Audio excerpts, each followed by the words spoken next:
नमस्कार विद्यार्थियों। पिछले वीडियो में हम लोगों ने केमिकल काइनेटिक्स की शुरुआत की थी और अभिक्रिया के वेग को हम किस तरीके से अभिकारकों की सांद्रता से या उत्पाद की सांद्रता से ज्ञात कर सकते हैं, इसके बारे में थोड़ा सा जानकारी लेने का प्रयास किया था। उसी के कंटिन्यूएशन में यदि हम आगे और चलें तो जैसे ये एक अभिक्रिया दी हुई है 2N2O5 यानी N2O5 के दो मॉलिक्यूल्स ये डिसोशिएट होकर अपघटित होकर 4 मॉलिक्यूल्स NO2 के और 1 मॉलिक्यूल ऑक्सीजन का देते हैं। ये एक छोटा सा न्यूमेरिकल है जो कई बार इस तरीके के न्यूमेरिकल एग्जाम में भी पूछे जाते हैं। तो यहां पर अभिक्रिया का वेग मान लीजिए 1.4 into 10 to the power -3 moles पर लीटर पर मिनट है। ये अभिक्रिया के वेग यदि इस तरीके से कहीं दिया हुआ है तो यहां पर देखिए दो हिस्से हैं। एक तो ये 1.4 इंटू 10 टू द पावर -3 ये न्यूमेरिकल पार्ट है इसका, और ये मोल्स पर लीटर पर मिनट ये इसकी क्या कहलाती है, यूनिट कहलाती है कि जो अभिक्रिया चल रही है, जब अभिक्रिया का वेग चल रहा है उस वेग की इकाई क्या है, ये महत्वपूर्ण होती है। इसके बारे में हम आगे और चर्चा करेंगे। तो यदि किसी अभिक्रिया का वेग जो ये इस तरीके से दिया हुआ है 1.4 into 10 to the power -3 moles पर लीटर पर मिनट है, तो ऑक्सीजन के बनने का दर यहां पर देखिए क्योंकि दो है और यहां पर सिर्फ एक है, तो इसका मतलब दो मॉलिक्यूल्स N2O5 के अपघटित होकर एक मॉलिक्यूल ऑक्सीजन का बन रहा है। तो ऐसी स्थिति में हम कहेंगे कि ऑक्सीजन की जो बनने की दर है वो N2O5 के विघटित होने की दर से आधी है, क्योंकि इसके दो मॉलिक्यूल्स विघटित हो रहे हैं तब एक मॉलिक्यूल ऑक्सीजन का बन रहा है। तो ऐसी स्थिति में हम ऑक्सीजन के बनने की दर यदि हम निकालें तो उसको 2 से डिवाइड कर देंगे।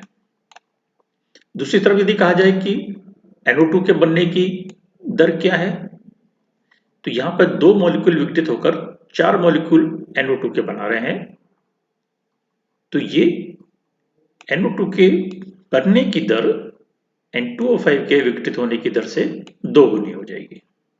तो इस तरीके से यदि कोई छोटी सी एक नंबर के सवाल में कुछ अपने को घुमाने के लिए इस तरीके से फिगर दी हुई होती हैं, तो यदि किसी एक की भी दर दी हुई है तो हम बाकी और किसी भी उत्पाद की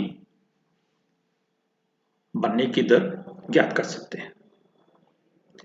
तो अभिक्रिया की वेग की जब हम बात करते हैं तो वहां पर कई बार हम प्रारंभिक वेग की भी बात करते हैं, क्योंकि प्रारंभ में अभिकारक की सांद्रता उच्चतम होती है। तो अभिकारक की अधिकतम सांद्रता यानी जो प्रारंभिक सांद्रता है उस समय अभिक्रिया का जो वेग होता है उसको हम प्रारंभिक वेग कहते हैं। ठीक है, तो ये इसकी भी हम बीच बीच में चर्चा करते रहेंगे। एक सक्रिय द्रव्यमान का नियम ये केमिकल काइनेटिक्स में हम पढ़ते हैं। ये सक्रिय द्रव्यमान का नियम क्या है? इस नियम के अनुसार किसी भी अभिक्रिया में अभिकारकों के सक्रिय द्रव्यमान के बारे में बात करते हैं, एक्टिव मास, क्योंकि कोई जरूरी नहीं है कि सारे मॉलिक्यूल्स उत्पाद में परिवर्तित हों। तो कितने मॉलिक्यूल्स परिवर्तित हो रहे हैं उत्पाद में रिएक्शन के बाद, वो सक्रिय द्रव्यमान होता है। तो अभिकारकों के सक्रिय द्रव्यमान के गुणनफल इसके समानुपाती अभिक्रिया का वेग या अभिक्रिया की गति होती है। तो ये एक लाइन में इसकी डेफिनेशन आती है कि किसी अभिक्रिया की गति अभिकारकों के सक्रिय द्रव्यमान के गुणनफल के समानुपाती होती है। अब ये इसको हम किस तरीके से मैथमेटिकली बता सकते हैं? जैसे मैंने कहा, सक्रिय द्रव्यमान क्या होता है? इकाई आयतन में उपस्थित किसी पदार्थ के अणु या मोल की संख्या जो कि उत्पाद में परिवर्तित हो रही हो, ठीक है, वो सक्रिय द्रव्यमान कहलाती है।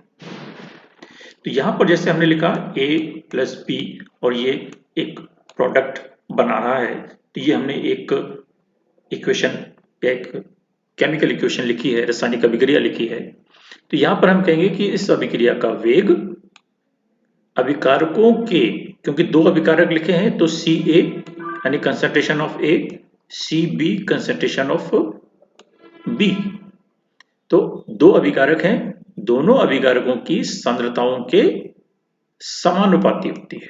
ये प्रोपोर्शनलिटी का साइन लगाया है, और प्रोपोर्शनैलिटी का या समानुपाती का यदि हम निशान हटाते हैं तो एक कांस्टेंट लगाते हैं, तो वो कांस्टेंट यहां पर हम K लगा देते हैं। तो हमारे पास ये एक रिलेशन आ जाता है कि अभिक्रिया का वेग सक्रिय अभिकारकों की सक्रिय द्रव्यमान के समानुपाती होता है, या K लगा देंगे तो इस तरीके से हम उसको मैथमेटिकली डिफाइन कर सकते हैं।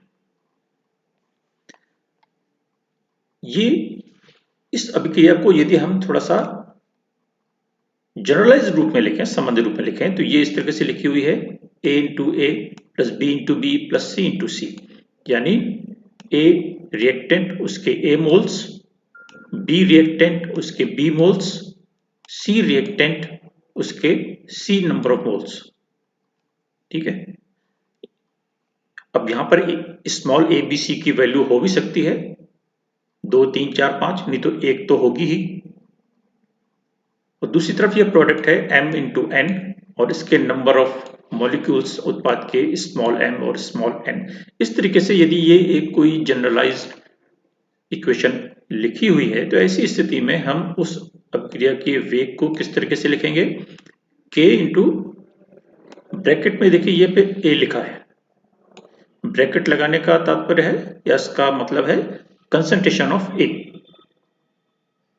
ठीक है, concentration of A raise to the power A, small a, यानी जितना इसका गुणांक है, यानी जितने इसके नंबर ऑफ मॉलिक्यूल्स हैं उसको हम पावर में ऊपर लिख देते हैं। यहां पर ये देखिए मल्टीप्लाइड बाई B है, आगे मल्टीप्लाइड बाई C भी आएगा, यानी अभिकारकों की सांद्रताओं का गुणनफल तो आएगा ही, साथ ही उन अभिकारकों के नंबर ऑफ मॉलिक्यूल्स कितने हैं या नंबर ऑफ मोल्स कितने हैं उसको भी हम उसकी पावर में चढ़ा देते हैं। यदि A के 2 मॉलिक्यूल्स हैं तो यहां पर हम A पर 2 मॉलिक्यूल चढ़ा देंगे, यदि B के ऊपर 3 मॉलिक्यूल्स हैं तो यहां पर हम 3 चढ़ा देंगे। तो ये यदि एक जनरल इक्वेशन लिखी हुई है तो उसके लिए हम अभिक्रिया के वेग के लिए हम इस तरीके से एक समीकरण लिखते हैं, एक सामान्य समीकरण। यहां पर K क्या है? वेग स्थिरांक है, जिसको हम गति स्थिरांक भी कहते हैं या विशिष्ट अभिक्रिया वेग भी कहते हैं।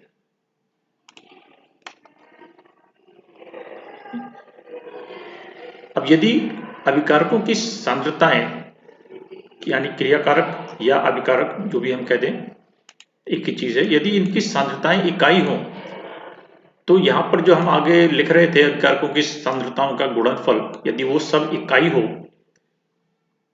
और उनके ऊपर फिर पावर चाहे कुछ भी हो वो इकाई ही बनेगा, तो ऐसी स्थिति में हमारे पास से वो इक्वेशन रिड्यूस होकर क्या रह जाएगी? अभिक्रिया का वेग बराबर K, यानी वेग स्थिरांक। तो ऐसी अवस्था में यहां पर हम एक डेफिनेशन भी निकाल पाते हैं विशिष्ट अभिक्रिया वेग के लिए, कि विशिष्ट अभिक्रिया वेग क्या है? यदि समस्त अभिकारकों की सांद्रताएं इकाई हो तो ऐसी स्थिति में जो वेग स्थिरांक होता है वही विशिष्ट अभिक्रिया वेग स्थिरांक कहलाता है, या अभिक्रिया का जो वेग है वही वेग स्थिरांक या विशिष्ट अभिक्रिया वेग कहलाता है। इकाई केमिकल काइनेटिक्स में बहुत महत्वपूर्ण होती है। वेग की इकाई हम क्योंकि ऊपर कंसंट्रेशन लेते हैं, चेंज इन कंसंट्रेशन, और नीचे टाइम लेते हैं, तो वेग और वेग स्थिरांक ये दोनों थोड़ा सा इनमें अंतर है। वेग तो हमने ऊपर डिफाइन किया dx/dt, यानी change in concentration of reactant या change in concentration of product, अभिकारकों या उत्पाद की सांद्रताओं में परिवर्तन, और वो मोल पर लीटर में होता है, और उसको हम सेकंड से यानी टाइम से, जो टाइम डिफरेंस है उससे डिवाइड करते हैं। सेकंड भी हो सकता है और मिनट भी हो सकता है। यदि हम वेग की इकाई के बारे में बात करें तब वो होती है मोल पर लीटर पर सेकंड या मोल पर लीटर पर मिनट। लेकिन दूसरी तरफ यदि हम वेग स्थिरांक की बात करें k, जो हमने यहाँ पर निकाला है, उसकी इकाई थोड़ी सी डिफरेंट होती है, क्योंकि k के लिए हमने ये इक्वेशन लिखी है, यहाँ पर ये dx/dt है, इसकी इकाई हमने क्या लिखी है, मोल्स पर लीटर, और s से डिवाइड किया है।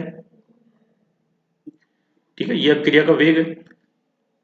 k हम निकालना चाहते हैं, a इसकी इकाई मोल्स पर लीटर और इस पर पावर a, b की इकाई मोल्स पर लीटर, इस पर पावर b। इस तरीके से हम एक जनरलाइज्ड इक्वेशन पहले लिखेंगे और फिर इसको थोड़ा सा हल करेंगे। तो k बराबर क्या हो जाएगा, ये सारी इकाइयां जितनी भी हैं इसको हम दूसरी तरफ ले जाएं तो क्या बन जाएगा, लीटर पर मोल। इसको थोड़ा सा एनोटेशन ये हटा देता हूं तो आपको और अच्छे से दिखेगा। देखिए यहाँ पर ये सारी जितनी भी पावर्स लगी हुई हैं, ए बी सी, जितनी भी, वो सारे पावर्स तो जुड़ जाएंगे, a plus b plus c plus d. यहाँ मोल्स पर लीटर है तो ये दूसरी तरफ जाकर लीटर पर मोल हो जाएगा। ठीक है, तो इसको हम लिखेंगे लीटर पर मोल, और इसके ऊपर पावर लगा देंगे a प्लस बी प्लस सी, जितनी भी पावर्स आ जाएंगी।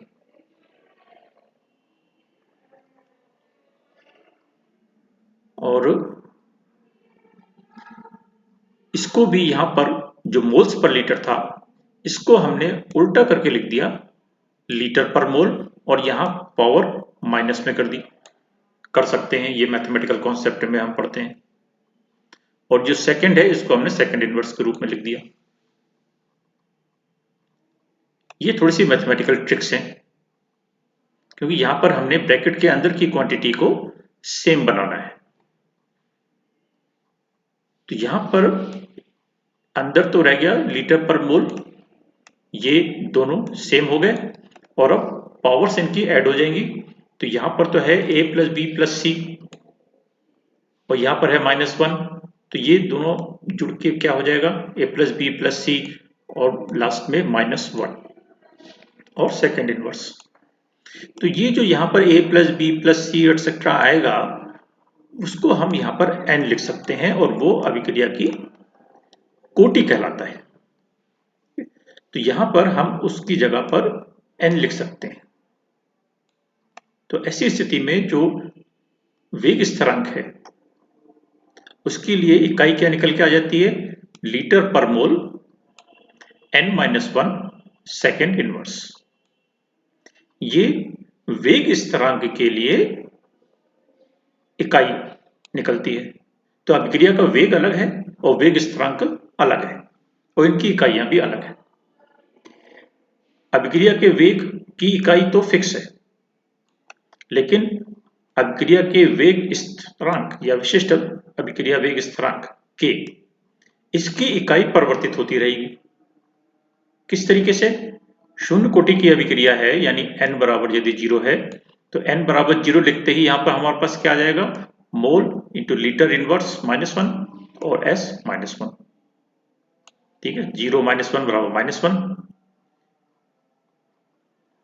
प्रथम कोटि की अभिक्रिया है तो उसके लिए n बराबर 1, तो 1 - 1 बराबर 0, तो any number raise to the power 0 equal to 1, तो सिर्फ रह जाएगा यहां पर सेकंड इनवर्स।